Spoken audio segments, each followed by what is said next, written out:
Great pleasure to bring back to our show the great senator from Texas, Mr. Ted Cruz, who is the author of a new book titled Unwoke, How to Defeat Cultural Marxism in America. Senator Cruz, thank you, sir. We'll get to the book in just a moment because I love selling books and I love selling your books. But I mean, really, all they can do is nitpick Israel here and, by the way, get the story wrong. And, by the way, Obama has blood on his hands for what he did. Biden is implicated, too, for what he did. They can't even get the damn story straight, sir. Look, you are exactly right. As always, your monologue is spot on. I agree with every word you said. And at the end of the day, it's really simple. Stop giving money to terrorists who want to kill us. You're right. Barack Obama gave Iran over $100 billion. Joe Biden gave Iran nearly $100 billion. In a very real sense, they funded the death squads that were murdering civilians in Israel. They're funding the rockets that are raining down on Israel. And what is the Biden administration's response? At every step since October 7th, the Biden administration has been undermining Israel, has been calling on them for a ceasefire, for a pause. It's real simple. Joe Biden wants Israel to stop killing terrorists. We should stand unequivocally with Israel. Prime Minister Netanyahu is exactly right. The only response to these atrocities is to utterly eliminate Hamas. And the Biden administration is doing everything they can to prevent Hamas from being eliminated. And in fact, even worse than that, Joe Biden's first response after this attack was to say he wanted to give $100 million to Gaza, which will go straight to Hamas and be used to fund terrorism. It makes no sense whatsoever. The other thing is, Senator, just occurs to me, this Blinken, he's picking, look, this is a straw horse. Israel doesn't want to run Gaza. They may want to secure Gaza for a while after they win the war, hoping, you know, with God's grace, that they, in fact, annihilate Hamas. But that's not their game. They don't want to run the place. And the other thing is, Israel didn't occupy Gaza. Obama's history is completely wrong. Israel didn't occupy Gaza. Hamas won an election in 2007. Maybe they stole an election. I don't know. But they have been governing for all these years. What did I say? 17 years. And Israel, if anything, was too trustworthy. I mean, the history here is wrong. It's made up. Obama's lying. Biden is lying. Blinken is lying. Picking fights with Israel in the middle of a fight for their existence. I don't get it, Senator. Honest to God, I don't get it. Well, you are absolutely right. They're lying, and they know they're lying when they say that this is occupied territory. Gaza, Israel has not been in Gaza. Hamas is running Gaza. But, you know, when you say you don't get it, I'll tell you, let me explain why. And it's actually my new book that came out just yesterday answers the question as to why. So the book is called Unwoke, How to Defeat Cultural Marxism in America. And it discusses and it explains how the radical left took over every major institution in our country, from universities to K through 12 education, to journalism, to big business, to big tech, to entertainment, to government.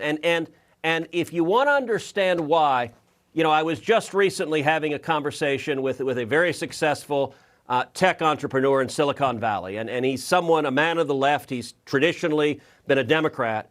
And he was expressing complete bewilderment at the rabid anti-Semitism from the left, whether it's the squad in the House or all of these viciously anti-Semitic protests and riots on university campuses. And I explained that for the cultural Marxist, the world is divided into oppressors and victims. Karl Marx made it the owners of capital and the proletariat. And the solution Marx advocated was the violent revolution from the proletariat that overthrows the oppressors and uses government power to forcibly redistribute wealth. Well, for the cultural Marxist, they look at Israel and they have coded Jews as the oppressors. And they have coded Palestinians as the victims. And therefore, the cultural Marxists are rooting for Hamas. It's why at Harvard, my alma mater, 35 student groups put out an asinine statement saying that every murder, every rape, every atrocity from the Hamas terrorists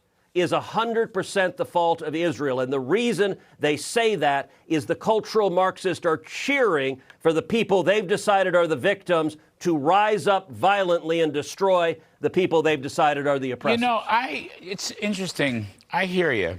and I know you're onto something. It's just that I can't figure out, is it because Jewish people are the wrong color nowadays? Is it because Jewish people who, by the way, liberal, are politically rather liberal, but is it because they work and they're capitalists and they make money? Is it an attack on the capitalist system? Is it a racial attack on white people? I mean, Senator, I've never been able to, this new anti-Semitism, which is so pervasive, I mean, it's not new, it's not brand new, I get that. It's in the Obama administration, it's in the Biden administration, it's in the Ivy League campuses, not all. It's not in LSU, it's not in Alabama University, it's not at Ohio State. You know what I'm getting at here. What is it? Why did these people have taken off after Jewish? Israel's a democracy. And by the way, it's a prosperous, capitalist-oriented economy. Maybe that's what it is. You're right. It's a Marxist critique. They hate capitalism. They don't want anyone to make any money.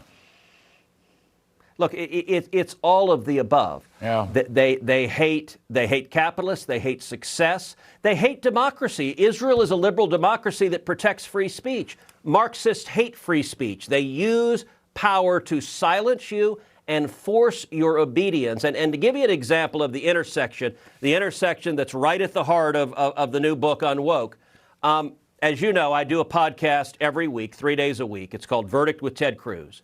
A few weeks ago, I did a podcast that was entitled Black Lives Matter is Hamas. Oh. And I walked through how Black Lives Matter, the organization, Black Lives Matter, Inc., was founded by avowed Marxist organizers. They describe themselves as trained Marxist organizers in fomenting communist revolution. And they're viciously racist, but they're also viciously anti-Semitic, including one of the co-founders of Black Lives Matter, going back to 1995, called for the utter destruction of Israel. And when October 7th happened, Black Lives Matter chapters were celebrating the Hamas attacks, including the Chicago chapter tweeted out a picture of the paraglider, which is what the terrorists used to murder hundreds of young people at an outdoor concert, and said, "We stand with the Palestinians."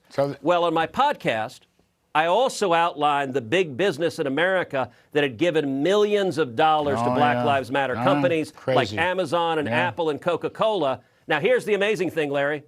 That podcast came out on October 18th. Oh. The next day, Coca-Cola quietly edited their website to remove any mention of the $500,000 they gave Black Lives Matter. That's what this book is all about. So I want to encourage your viewers, go buy this book at a bookstore on Amazon right now. It's a bestseller, and it gives you practical tools to fight to take our institutions back. I'm all for it. It's just this craziness.